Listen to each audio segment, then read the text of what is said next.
exhibitors love the retractable banner stands, but they find limitations because it's really a flat plane that you're working with in terms of the graphics.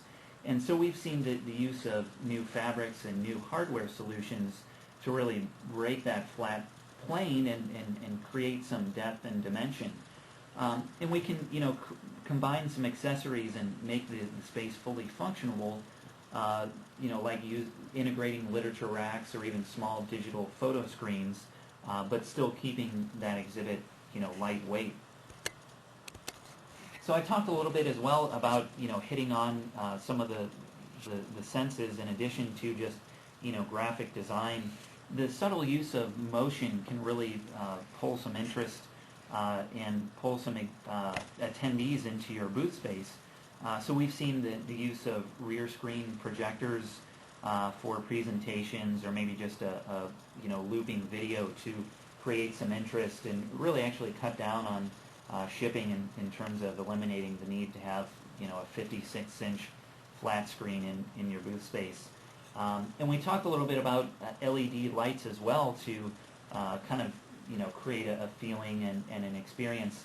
That's what the other two photos show on this slide. And I actually heard a great story from one of my colleagues about a convention and exhibit convention bureau in California that was in a small space but was going to the show to get meeting planners to plan events and meetings in their city. And so they designed the graphics of their booth to look like a beachfront.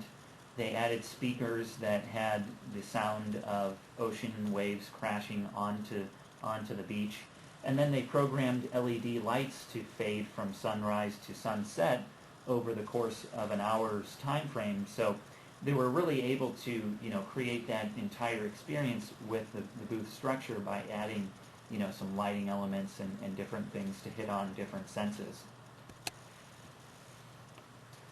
And another area that we can really hit on to create the total experience is by focusing on flooring. Sometimes you never know what you're going to get from what the show provides you. There could be leftover popcorn or coffee stains on that carpet as it might be reused. And previously it was pretty expensive to customize a carpet, and it just wasn't really possible. So we've seen the use of modular carpet tiles, a little different than the interlocking tiles that a lot of people might be familiar with. But with the newer modular carpet tiles, we can actually create different types of shapes or inset logos, and it can be very cost effective, and even something that can be customized in the form of a rental. And it's also very environmentally conscious because about 90% of the old tiles are actually repurposed, if they're rented or recycled. So great for the environment as well. Yeah, and you're paying a lot of money for that slab of concrete that you're on, so you might as well use every square inch of it, and that includes doing something on the floor. Yeah, a great analogy is really to think about a trade show as your mobile office space or showroom. So you don't want somebody coming over to your showroom or at in your living room by having sort of a subpar or second best look and feel. So kind of a quick summary in terms of trends of exhibit design is really thinking about the theme of being clean, a clean booth that's inviting and very clean flowing, something that's clear in terms of the messaging and providing a clear path to demonstrations and booth staffers, and being concise in terms of the messaging as well, and even that experience from show to show. You might have prospects that visit you at multiple shows throughout the year, so you want to make sure the message is the same and really not overdone like a circus. So Michael, I'm looking at this next headline, and what is TSTT? Well, that's a good abbreviation there. We've all seen the trade show trick-or-treaters at a trade show or an event, and those are the folks that we really don't want to spend time with. They're the people that are there at the show just kind of collecting the goodies, probably giving that to their kid for a birthday present. So when we look at handouts, either promotional materials or the swag or brochures, things like that, they're all expensive. when it boils down to it. So we've got to make sure that we're giving this out to the right people, and those are the people that are going to be potential customers. So if a person qualifies as a potential customer, make sure you're collecting the right contact information, and then using that swag or promotional materials as sort of a thank you or incentive for them sharing the information with you. So what's the best way to collect this information?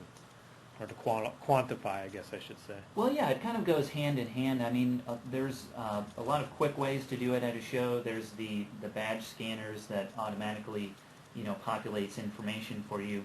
Sometimes that's just nothing more than a business card, and sometimes people actually fill that out incorrect, so they aren't, overwhelmed with a lot of contact after a show. So I encourage my clients to really customize a lead card, a handwritten lead card, maybe couple that electronic information with your own lead card, where you can actually have a section on that lead card to prioritize, kind of classify someone as maybe an A, B, or C lead, and then you're getting more information, just personal information, maybe finding out about their personality, and you can record that information for the next person at your company to follow up with them. Okay, that kind of concludes section 2. So, Michael, can you do a recap? Yeah, certainly. In section 2, the 50% of our trade show planning, we talked about the 4 dimensions of an experience when going to a trade show, hitting on sensory, performance, social, intellectual. Talked a little bit about how little time we actually have at a show to attract a prospect. And we touched a lot on, picking the booth staffer, training them, arming them with the right information. Also touched on giving folks a reason to stop by the booth space in terms of promotions, and also the booth design. And then, collecting the right information and prioritizing the information that we get at the show. Now we'll move on to section 3. And 20% is the percent of effort spent on the post-show experience.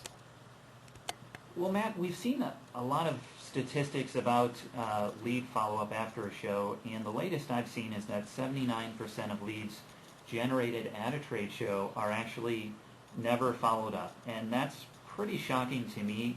Why do you think exhibitors struggle so much to follow up on all these leads? I think a lot of it boils down to is that people are either too tired from the trade show. Think about it. They've been out for maybe a week. They come back and they've got a couple hundred emails in their inbox, so they just don't want to deal with it. And perhaps it's also because they didn't take effective enough information from the show to remember to contact people. For instance, they didn't collect the right type of information for what product they're looking to talk to that contact about. And then finally, I think they make excuses. They figure, well, I had a good conversation with this guy, and so he's definitely going to call me. Well, what they don't consider is that guy may have walked 10 feet down the aisle and had a really good conversation with the guy next to you or the booth down the way, and that other booth is probably following up with that guy. So it's important to follow up, and we'll kind of cover that in this section. So as budgets are cut, result measurements are more important than ever. 58% of managers say that the item that they want measured most is lead counts.